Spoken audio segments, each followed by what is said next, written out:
তোমরা নিশ্চয়ই ভাবছো যে এটা কি হচ্ছে। এটা হচ্ছে কিনা আমার মেয়ের অন্নপ্রাশন হচ্ছে। আমার ছোট মেয়ের অন্নপ্রাশন হচ্ছে। প্রথমেই ওর মামা ওর গালে ভাত দিয়ে দিচ্ছে। আমাদের নিয়মে ওর প্রথমে মামাদেরকেই ভাত দিতে হয় আংটিতে করে, তাই ওর মামা আংটিতে করে ওকে ভাত দিয়ে দিচ্ছিল।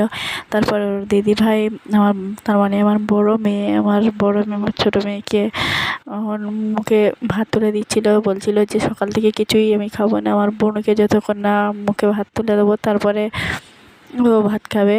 তা ওই যে ও ভাত দিয়ে দিচ্ছে, একটু একটু করে দিতে হয়, তাই ও অনেকটা করেই দিয়ে দিচ্ছে। ও কি অতটাও জানে না, কেমনভাবে নার্ভাস হয়ে পড়েছে, অনেকজনের সামনে ওর নার্ভাস হয়ে পড়েছে।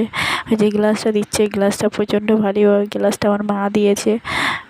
গ্লাসটা প্রচণ্ড ভারী, তাই দিতে দিতে হাতটা কেঁপে গিয়েছিল, গায়েতে জল পড়ে গিয়েছিল। তারপর আমার মা ওকে শ্রুতিকে, আমার বড় মেয়ের নাম শ্রুতি, আমার শ্রুতিকে একটু খানিকটা খাইয়ে দিচ্ছিল, সকাল থেকে কিছুই খায়নি।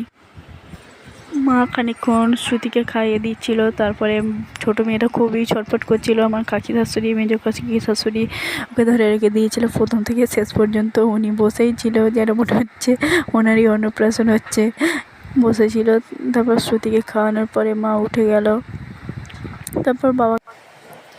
আমার প্রিন্সেসের এই ফটোগুলো কার কার ভালো লাগছে একটা করে লাইক দিয়ে যাবেন আর কমেন্টে লিখে দিয়ে যাবেন। আর আমার চ্যানেলটা যদি ভালো লেগে থাকে তাহলে সাবস্ক্রাইব করে দিয়ে যাবেন।